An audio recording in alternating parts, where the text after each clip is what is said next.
Assalamualaikum warahmatullahi wabarakatuh. Perkenalkan, nama saya Aidil Putrawardana dengan NIM 255201006.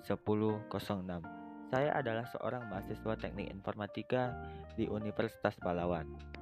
Hari ini kita bakal membedah satu topik yang sebenarnya jadi fondasi dari hampir semua hal yang kita pelajari di matematika diskrit, yaitu himpunan. Mungkin sebagian dari kalian ada yang bertanya-tanya, kenapa sih kita harus belajar mengelompokkan benda-benda? Bukannya itu hal sepele. Padahal kalau kita tarik ke belakang, hampir semua ilmu pengetahuan itu dimulai dari kemampuan manusia untuk mengelompokkan sesuatu berdasarkan kesamaan sifatnya. Tanpa konsep himpunan, kita bakal kesulitan mendefinisikan kelompok angka, kelompok benda, atau bahkan kelompok ide. Di video yang agak panjang ini, saya bakal jelasin secara detail, mulai dari apa itu himpunan yang sebenarnya, sampai ke 4 cara profesional untuk menyajikannya. Jadi, tarik nafas sedalam-dalamnya, siapkan catatan kalian, dan yuk kita mulai pembahasannya. Sekarang kita masuk ke pertanyaan paling dasar. Apa sih himpunan? Dalam istilah formal, himpunan adalah kumpulan objek yang terdefinisi dengan jelas dan berbeda. Kita bedah satu-satu ya. Terdefinisi dengan jelas. Itu artinya syarat untuk masuk ke kelompok itu harus objektif, bukan subjektif. Contohnya, kalau saya bilang himpunan mahasiswa pintar, itu bukan himpunan dalam matematika. Karena definisi pintar menurut saya, menurut dosen kalian, atau menurut orang tua kalian itu pasti beda-beda. Tapi kalau saya bilangnya himpunan mahasiswa yang nilai ujiannya di atas 80, itu baru himpunan. Karena angkanya jelas, datanya ada, dan gak bisa di depan. Poin kedua adalah berbeda atau unik. Di dalam himpunan, gak boleh ada anggota yang kembar.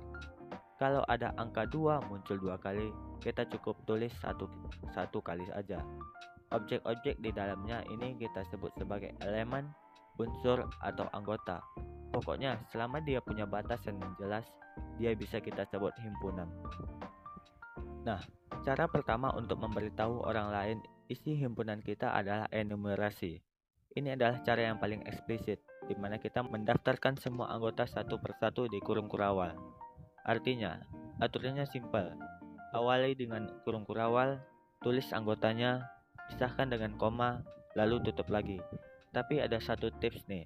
Kalau anggotanya terlalu banyak tapi punya pola yang jelas, misalnya himpunan angka 1 sampai 100, kalian nggak perlu nulis semuanya sampai tangan kalian pegal. Kalian bisa pakai simbol titik 3 atau elips di tengahnya. Jadi kalian tulis buka kurung kurawal 1, 2, 3, titik, 100. Orang yang melihatnya pasti sudah paham polanya. Cara enumerasi ini sangat bagus kalau kita ingin menunjukkan isi himpunan secara langsung tanpa perlu orang lain menebak-nebak apa syaratnya. Cara kedua adalah menggunakan simbol baku. Kalian harus tahu kalau matematikawan di seluruh dunia itu sudah sepakat pakai kode-kode tertentu untuk himpunan angka yang sering dipakai. Misalnya, ada huruf N tebal untuk bilangan asli yang dimulai dari angka 1, 2, 3, dan seterusnya. Lalu ada Z untuk bilangan bulat yang mencukup angka negatif 0 sampai positif. Ada juga Q untuk bilangan rasional dan R untuk bilangan real. Keuntungan pakai simbol ini adalah efisiensi. Kalian gak perlu lagi bikin daftar panjang. Cukup tulis satu huruf ini saja, maka orang-orang di Amerika, di Eropa, atau di Bangkinang sekalipun bakal langsung paham kelompok angka apa yang kalian maksud.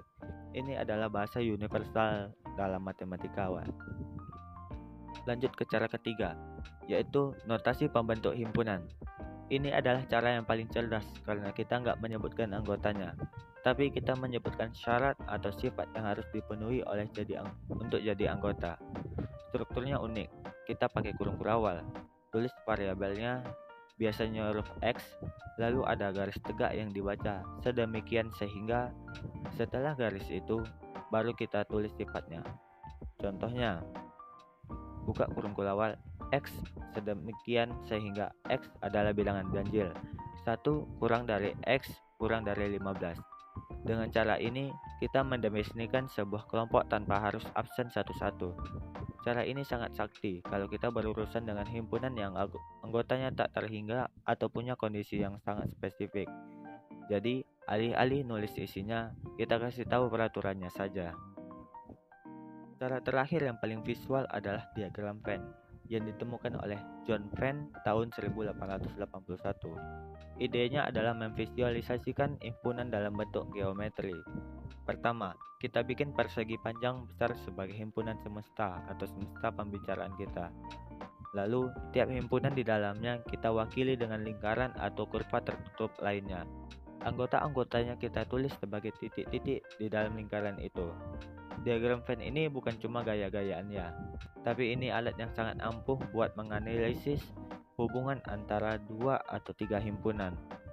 Kita bisa langsung lihat secara instan mana anggota yang hanya memiliki kelompok A, mana yang milik kelompok B, dan mana yang jadi milik keduanya alias beririsan.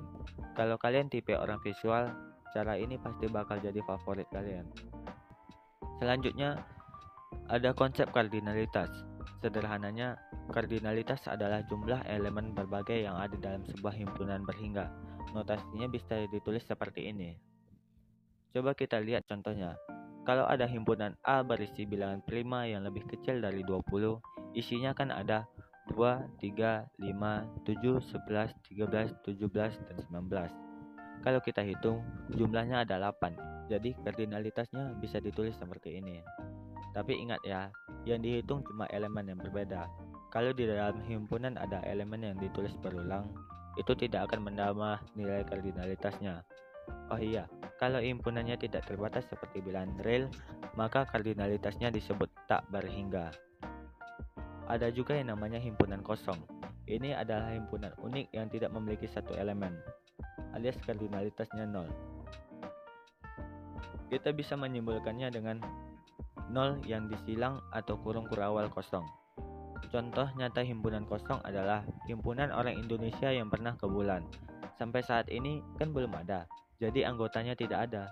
Satu hal yang perlu kalian catat baik-baik, simbol 0 itu bukan himpunan kosong karena 0 ada sebuah bilangan tertentu. Sedangkan himpunan kosong benar-benar hampa tanpa elemen sama sekali. Sekarang kita bahas hubungan antar himpunan. Pertama, himpunan bagian atau subset. Himpunan A disebut subset dari B kalau semua anggota A juga ada di dalam B. Kita pakai notasi seperti ini. Lalu, kapan dua himpunan dikatakan sama? Jawabannya, kalau semua anggotanya persis sama, meskipun urutannya berbeda-beda.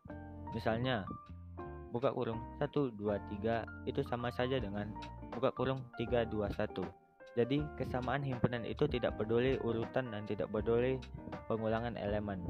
Kalau jumlah anggotanya saja yang sama, tapi elemennya beda, itu namanya ekivalen, bukan sama. Dua topik terakhir kita adalah himpunan saling lepas dan himpunan kuasa. Himpunan disebut saling lepas kalau mereka tidak punya satu pun anggota yang sama, digambarkan dengan dua lingkaran yang tidak beririsan sama sekali. Terakhir, ada himpunan kuasa atau power set. Ini adalah sebuah himpunan yang isinya adalah semua himpunan bagian yang mungkin dari sebuah himpunan, termasuk himpunan kosong dan dirinya sendiri. Kalau kalian punya himpunan A sama dengan buka kurung kurawal 1, 2, maka himpunan kuasanya berisi himpunan tak hingga 1, 2, dan 1, 2 itu sendiri. Konsepnya ini sangat sering kalian temukan nanti di dalam literatur ilmu komputer. Gimana? Lumayan panjang ya pembahasannya, mulai dari penjelasan himpunan hingga ke konsep himpunan kuasa. Semua materi ini adalah struktur diskrit fundamental yang bakal jadi dasar buat kalian belajar relasi, kombinasi, sampai graf nantinya. Kalau ada yang masih bikin bingung, jangan ragu buat tulis di kolom komentar. Kita diskusi bareng di sana. Saya Aidil Putra Perdana, terima kasih sudah menyimak sampai akhir. Tetap semangat belajarnya dan sampai jumpa di video berikutnya. Dadah.